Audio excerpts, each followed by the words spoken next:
Olá, tudo bem? Estamos aqui mais uma vez nas nossas redes sociais para abordar mais um conteúdo que os nossos alunos trouxeram. Dessa vez a gente vai falar da Luísa Sonsa. É importante esse termo aí, esse nome, tá? A gente vai tratar isso na perspectiva da psicologia das massas abordadas por Sigmund Freud. E eu não vou deixar também de falar da Dodge Cat. Agora vamos ver por quem que eu vou começar primeiro. Acho que eu vou começar pela Dodge Cat primeiro, tá? E espero estar falando o nome Dodge Cat certinho. Se eu não tiver, aí corrijam aí, coloquem embaixo, tá? Mas é importante, fica até o final, porque vai fazer realmente a diferença. Vamos que vamos? Vamos falar desse pai oculto, como é que esse trem aí na psicologia das massas funciona. Olá, meu nome é Karim Mosena, sou psicanalista e neuropsicanalista e também graduando em biomedicina. Bom, gente, o que é importante a gente entender? Vamos falar um pouquinho da Dodge Cat. Eu vou olhar um pouquinho aqui para baixo, porque aqui eu estou com um vídeo dela, tá? E esse vídeo chama Paint the Town Red, que está todo mundo assistindo aí. Bom, esse vídeo, o que ele traz? Ele traz, logo de cara, né, um tipo de um leitor de disco antigo, né, que é tipo daqueles de discoteca, né, antigo, aonde ela, com uma luva preta, coloca, então, esse disco para tocar, e aí, então, através dessa mão cheia de linhas pontudas, ela tira, então, um olho, e esse olho, então, ela coloca sobre a mesa. E esse olho cai e tal, e de repente ela vai para um outro cenário mais colorido, mais infantil, onde ela está na cabeça de um homem com um corno de bode, vai por assim dizer. Né? E aí começam, então, todas as simbologias, né? Junto a uma letra, que é importante colocar aqui, né? Deixa eu pegar a letra aqui para, né, abordar esse ponto, né? Esse da Dodge Cat, junto a uma letra que ela coloca: desmascarei sua mentira, é melhor citar a fonte, né? Cair do quê? Eu não vi o cavalo, né? Eu não caí de nada, estou muito por cima, né? Tipo assim, os fãs não são burros, mas os extremistas são, né? Então aqui tem um trocadilho, né? Uma condição de múltiplo uso na frase, porque a gente sabe que os extremistas eles têm uma dupla possibilidade de ser, são os extremistas que são né, os certinhos, os radicais, mas a gente também tem os extremistas na nossa realidade hoje, né, que vai envolver sim os terroristas, tá? Então aqui fica uma coisa meio que, né, nesse trocadilho aqui, meio que junto com toda a cena do vídeo, do tipo que eu sou a mulher, eu sou a adolescente, eu sou nesse fogo da adolescência, nesse fogo, né, porque é o público dela também, nesse fogo do hoje, aquela que dança até com a morte, de tão corajosa que eu sou. Né? Porque, de alguma forma, os extremistas são burros, ela se coloca nessa condição. Né? Mas os extremistas também são aqueles que, né, fazem tudo muito certinho, rezam demais, né, alguma coisa nesse sentido. Então, aí mistura tudo isso com as questões também do diabo, né, da minha venda de alma para o diabo, porque com o diabo eu consigo superar, então, agora todos os medos e todas as coisas. Então, a simbologia está toda intrínseca, né? E dentro dessa psicologia da massa, manobrando agora a massa para uma época onde nós estamos vivendo guerras reais, onde nós temos, sim, um mundo onde você está enxergando com muitos conflitos e onde a morte é iminente está do seu lado, está acontecendo ao tempo todo. Porque é o que nós estamos vendo na Ucrânia, em Israel e tudo mais. Então, o vídeo, ele vem na psicologia das massas, né, através dessa podcast, ele vem com a ideia do quê?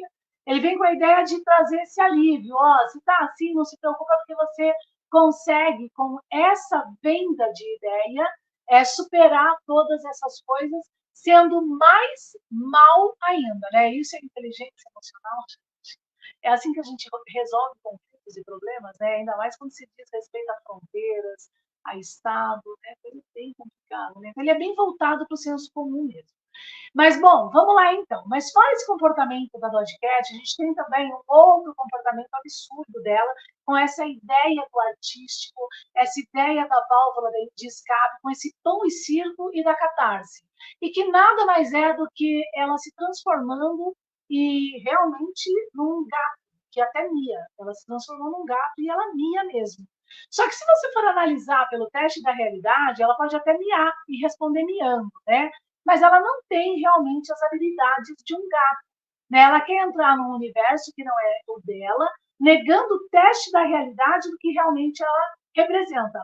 Mas a coisa fica muito fácil, gente, quando a Dotcat representando o gato, ela está representando no meio artístico, onde a criatividade é válida. Então, isso não vai afetar tanto o público, por isso que a venda da ideia fica facilitada. E as críticas ficam mais amenas, afinal de contas, ela é uma artista, ela pode fingir que ela é um gato, né? Mesmo que ela faça disso algo extremamente real e comportamental para ser imitado. O problema talvez não seja nem estar nela, né? O fato dela se transformar no gato. O problema é quando ela pega uma pessoa que está fraca nas condições dos sentimentos, como o Freud fala, né? E através dessa fraqueza, ela assume a ideia de se revestir dessa proposta, né? E aí a gente vai ter aquilo que fez com que Heidegger, tá? Heidegger, um grande pensador, né? Aqui nessa época, nossa época agora, recente, né? Onde nós temos também um outro grande pensador, Gadamer, foi parar por causa de uma obra que ele escreveu, né? Que nada mais é do que o Ser e o Tempo, né? E o seu existencial do nada, né? Que, por sinal, o nada é um paradoxo, isso é importante refletir. Mas vamos lá, então. Dessa questão de Heidegger, tá? O que aconteceu com ele? Ele foi preso na Floresta Escura. Depois, então, que ele escreveu a obra O Ser e o Tempo, que, sinceramente, parece mais uma lava já, tá? Porque ali ele dá todas as dicas de como vai se construir uma sociedade mundial. Através de quais ferramentas fragmentadas na sociedade, criando a ideia, né, de que esse ser no tempo agora tem que buscar um vazio dentro de si através da prática do desestruturalismo, só que inconsciente, né? Como que seria esse desestruturalismo? Essa condição aqui, a garrafa, ela não existe. Ela não é garrafa, que vai agora se mesclar as questões da quântica, uma quântica que não é a verdadeira quântica, porque tudo agora é energia. Então, ela não existe no tempo, o tempo não existe, né? Uma série de problemáticas que vão agora convencer o leitor de que até a matemática não é funcional. Então, agora nós estamos, através do Ser e Tempo de Heidegger, construindo uma nova forma e formato de per si, né? Do ser em si na sociedade, e que é agora esse senso comum, que é um ser existencial no tempo, no aqui e no agora. Aonde ele pode simplesmente decidir, através dessa desconstrução não consciente sobre as coisas, o teste da realidade, que é o mais importante, que a gente vai falar isso quando falar da Luísa Sonza, tá?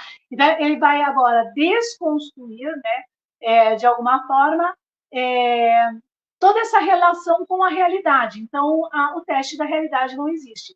Nesse meio tempo, né, do Ser e Tempo de Heidegger, dessa forma de pensamento que nada é estrutural, nada, nem a matemática tem lógica, agora tem uma quântica da energia e tal, a gente tem, sim, na nossa época hoje, tudo acompanhando as estratégias do Ser e Tempo de Heidegger. Tá?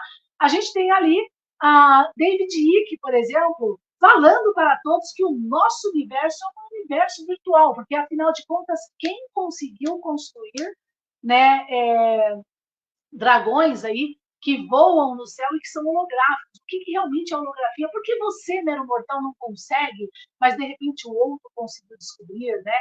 Só que a gente está deixando de lado nessas discussões importantes que vai abordar a psicologia das massas, e Freud está nesse ponto, como judeu também lutando para que as pessoas entendam isso, e antes mesmo, né, de 1960, antes mesmo da nossa época, a gente tem que considerar aquela briga que deu entre Chomsky e Foucault, que Chomsky falava, Foucault, por que Newton, por exemplo, Newton, ele é criativo e a criança que nós temos hoje não é criativa? Da onde ele tirou essa ferramenta? Né? Essa criatividade que fez ele ser um ícone na história da ciência. Aí Foucault vem com uma série de coisas e tal, e Chomsky, que saiu lá do Nietzsche, né? Ele está até querendo abordar questões arqueológicas, porque lá atrás, na arqueologia, existe uma ferramenta que faz realmente o cara ser criacionista e bombástico, como Newton, ali no quadrado da distância, no corolário 1, né, com esse objeto aí, com essa, diríamos, esse estudo do módulo triangular que está lá na obra Elementos de Euclides, mas quem leu esse trem, né? Quem leu esse trem? A gente prefere aí a Dotcat e tal, né? Então, esse formato de construção de cultura e sociedade é importantíssima, porque ela vai garantir com que o senso comum realmente se afaste até o PhD, né, das importâncias relacionadas ali à verdadeira ciência, a verdadeiros elementos que, quando a gente precisa de solução, a gente realmente imputa essa solução, né? Porque a gente resolve as coisas através do raciocínio lógico, né, da prospecção para o futuro e uma série de coisas. Mas fazer com que a massa popular, incluindo o PhD, fique confuso em vários fragmentos, isso é o que está ali no CNTF como estratégia, não como dica, né? Por isso que ele foi preso na Floresta Escura, né? Gadamer, por sinal, é um dos grandes precursores, Giovanni Guidi e antes ele é um dos grandes aí que vem avisar esses problemas, né? Bom, então a gente tem essas ferramentas fragmentadas para agora construir, né, na massa popular esse senso comum e envolve, como eu disse, o PhD, né? De uma ciência também caótica, porque a gente também vai precisar desfragmentar alguns pontos da ciência, como colocar uma quântica, que não é a verdadeira quântica, né? É uma quântica da energia, que agora se mistura com místico, e que aí até Nassim Haramein está trazendo um pouco essas ideias, né? E negando o passado agora não existe, isso é uma proposta de Heidegger e tal. Bom, voltando então a Dotcat, né?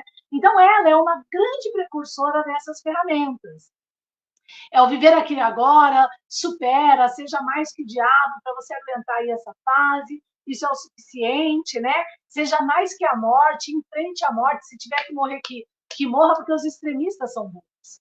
Né? Então, em frente dessa forma, criando até uma perspectiva, até com essa eleva aqui, né, esse vídeo, até uma perspectiva, como é que eu poderia dizer, até ativista, né? Um ativista aí que vai enfrentar até a morte, né? Uma coisa fora do comum. Tá? Então, isso daí são ferramentas que vão pegando o quê? Vão pegando mentes fracas, pessoas que estão sofrendo, e elas vão precisar se revestir de alguma força. Então, são as migalhas, né? Vão dando essas migalhas de alimento e manobrando a massa como se quer, tá? Fora todas essas outras ferramentas fragmentadas desses outros personagens que aparecem para criar, por desestruturação, esse tipo de perceptiva, né, social. Isso é a psicologia das massas. Tá? Como isso funciona? Vocês viram que funciona fragmentado através de vários pontos, de várias ideologias, né, onde essas ideologias nascem de pessoas que estão sendo investidas para estar lá, muito bem investidas, né, como o David Icke, por exemplo.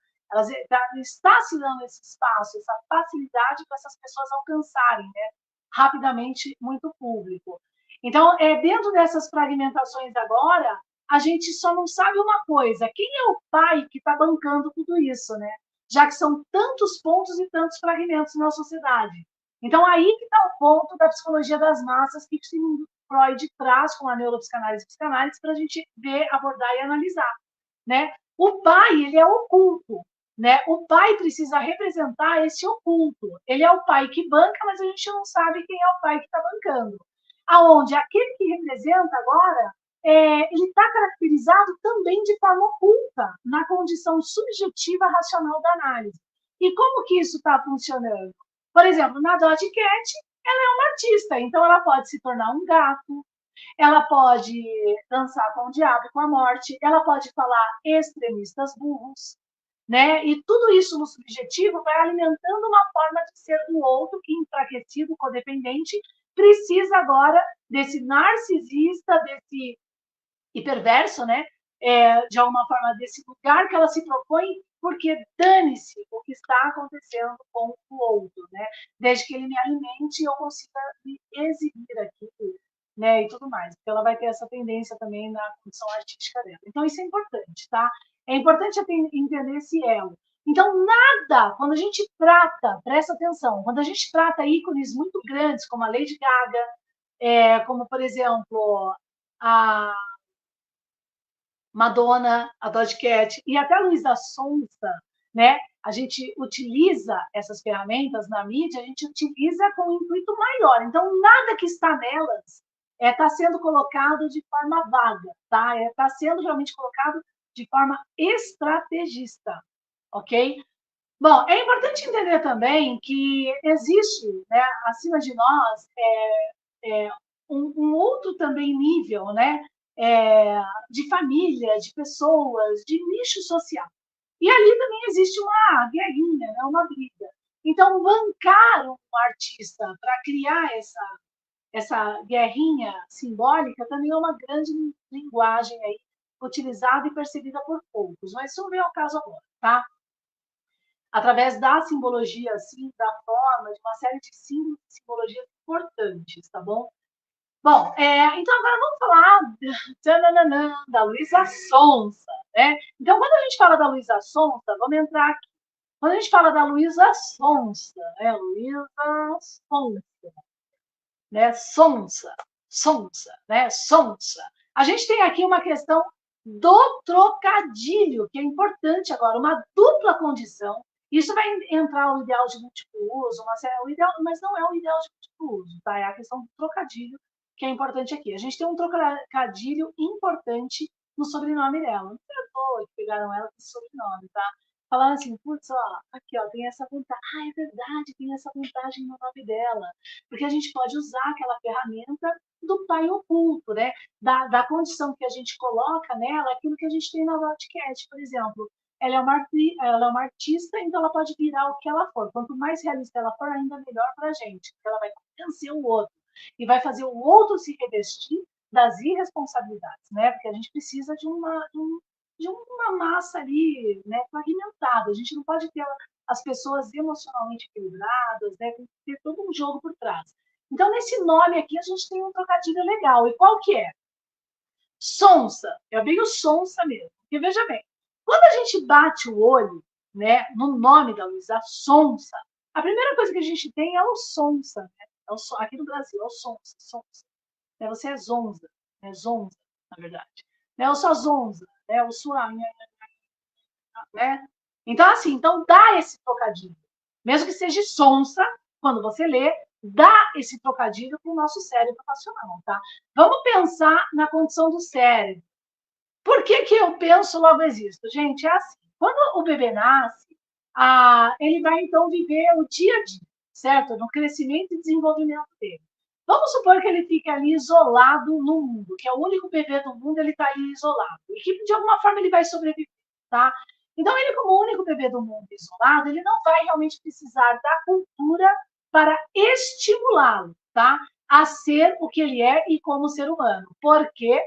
Porque todo dia ele vai perceber que o sol nasce e o sol se põe. O sol nasce, o sol se põe, a noite vem, a noite vai. A noite vem, a noite vai, o sol nasce, o sol se põe. Então, em um determinado momento, ele vai perceber que o sol não nasceu.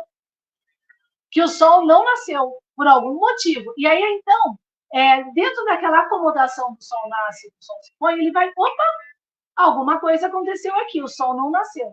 E nesse momento que ele percebe que o sol não nasceu, né, ele começa, então, os estados de reflexão, que não foi a cultura que deu, foi a natureza, gente, pelo amor de Deus. A cultura é aquilo que a gente cria do jeito que a gente quiser para detonar a cabeça de alguém, né, e até afastar dessa lógica simples da natureza do homem, né? Lembra? Chomsky falando para o povo. Vamos falar da natureza humana? Pelo amor de Deus, e a criatividade, cara?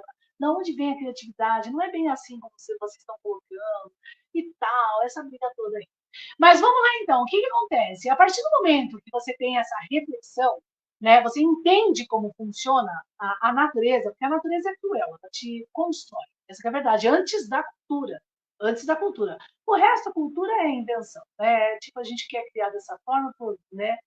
Problema nosso mesmo. Infelizmente, o homem não tem jeito desse sentido, tá? Mas, dada então essa questão da natureza, certo? O que vai acontecer? Quando a gente lê um trocadilho, nós já somos reflexivos por natureza. Então, mesmo que eu não entenda, porque fica aquela repetição criando um representante, né, ideacional, conforme Sigmund Freud já reclamava do problema do behaviorismo, lá de Pavlov, que se torna do Skinner, lá de Skinner, naturalmente, tudo mais. Então, quando fica aquela repetição, e ele falando da psicologia das massas nesse sentido, eu crio esse representante ideacional. e não consigo conscientemente entender que eu estou lendo uma dupla condição aqui no nome dela, né? E ali, então, agora esse representante, que é ela, porque vem por repetição, cheio de prazeres, desprazeres, seja como for que está sendo montado lá, eu não consigo perceber essa dissociação da responsabilidade da Luísa Sonsa com aquilo que ela está vendendo junto à produção dela, tá? Bom, ela é sonsa, né? Zonza, né? Sonsa, ela é zonza, né? E aí, o que acontece? Dentro desse trocadilho, ela não tem responsabilidade. Se ela faz uma coisa errada, é porque ela é meio assim mesmo. Ela é assim mesmo, então tá, então não tem responsabilidade, então deixa. Então é fácil entendê-la nesse sentido e fazer dela um ícone, né? Agora, junto com todas as condições que ela ali, com as tais eras dela artísticas, ela vai agora vender e disseminar para a massa. E quais são? Não, a irresponsabilidade já está no nome, trocadilho. Mas assim, as condições de aborto, né? A criação também de mais um nicho ativista, né? Porque aquele é artístico, essa coisa meio da Dodge Cat também, entendeu? Vai estar ali na mesma condição. Gente, presta atenção. Isso você viu que entra na massa popular de forma homeopática, amena, não é tão radical e polêmico, ele vem assim meio que com cheiro suave, né? Assim, então o cara que é empresário, que nem segue ela, é uma sonsa mesmo, então nem vou dar bola. Quer dizer, acabou de me tamponar, eu não vou realmente batalhar contra, vou deixar rolar na mídia, porque é uma sonsa mesmo, é uma sonsa mesmo. Não faz parte, não vou comprar ideia, mas vários compram porque estão precisando dessa necessidade. Agora, vamos falar da característica do artista, tá? E a psicologia das massas. O problema do artista, né? Eu já fiz teatro, ok? Stanislavski, eu gostava muito, trabalhei bem mesmo teatro, gosto de teatro. Tá? O problema do artista é que ele tem duas condições na construção do ser em si dele. Uma é se revestir do personagem de forma a ser realmente esse personagem extremamente convincente e realista, tá? E a outra é um ponto artístico. Então, o que mandarem eu fazer, eu vou fazer. Né? Se estão mandando fazer, eu vou fazer, porque eu tenho aqui como desafio realmente ser a melhor, né, canastrona, né, nessa condição artística de ser. Né? Porque, para quem não sabe, o ator era visto como canastrão, né, antiguidade por causa disso. E ali, então, eu consigo manobrar com mais facilidade também esse nicho que se cria, que tem essa vontade de estar ali nos holofotes, né? Através, então, do pão e circo que eu tanto preciso para a sociedade, tá? Para manobrar essa sociedade, né? Você viu que de forma bem, né, subjetiva e tal. Bom, então, nesse caso, ela está crente que está fazendo tudo do melhor, e principalmente no que concerne o artístico. Agora, se está ferrando criança, se está ferrando perceptiva, se está fazendo um jogo sujo, não tem nada a ver o artístico, né? Desde que, de alguma forma, pague boleto, né? E, de outra forma, é o artístico. Né? Ela está ali fazendo o papel dela de artista. Vai podar a ideia do seu artista, mesmo que isso seja um jogo desse jeito, nesse nível, né? Então, né, ela não vai ter agora comprometimento realmente nenhum com aquilo que ela vende e que é o tal pai oculto, né? Ela não vai ter comprometimento com isso, então não dá para dirigir a ela os olhares. Por quê? Porque quando a gente dirige aos olhares, mas ela é sonsa, né, é o trocadilho, entenda bem. E o outro lado, mas ele é artista, meu, você está viajando, ele é artista. Então é difícil atacar porque tem esse jogo, esse pai oculto também na manobra subjetiva, tá? Então fica uma dica aí, espero ter ajudado. Eu acho que isso é importante a reflexão, porque isso realmente traz ferramentas importantes, até de quem vai tentar debater essas coisas, né, para colocar a responsabilidade, sim, sobre esse narcisismo perverso que é o estar no palco e dane-se o que eu estou vendendo para o outro, desde que o outro me veja. Então, a perversidade está aí, está no dane-se, né? Porque eu sou uma artista, tá? Ou um artista, ou seja, que eu espero ter ajudado, né? Mais uma vez, eu acredito que tenha sido satisfatório e a gente, então, se Um grande beijo e até mais.